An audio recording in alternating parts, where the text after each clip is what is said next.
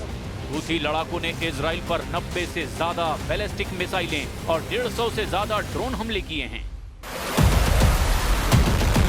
Houthi लड़ाकों के सफाई के लिए इजराइल और अमेरिका ने मिलकर के अब हमले तय कर दिए हैं। बीते अगस्त के महीने में ही इजराइल ने हूथी लड़ाकों पर सबसे जोरदार प्रहार किया। सना में हवाई हमला करके इजराइल ने हूथी की टॉप लीडरशिप का सफाया कर डाला था।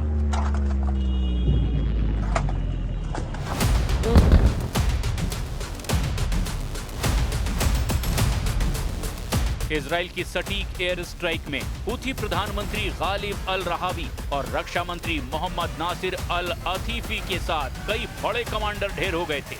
एक झटके में कई दुश्मनों को मिट्टी में मिलाने के बाद पीएम नेतन्याहू ने हूथी चीफ को डायरेक्ट धमकी दी थी। משטר הטרור החותי לומד בדרך הקשה שהוא ישלם ומשלם מחיר כבד מאוד על התוקפנות שלו נגד מדינת ישראל. מי שתוקף אותנו, אנחנו תוקפים אותו. מי שמתכנן לתקוף אותנו, אנחנו תוקפים אותו. אני חושב שהאזור כולו לומד את עוצמת היד והנחישות של מדינת ישראל.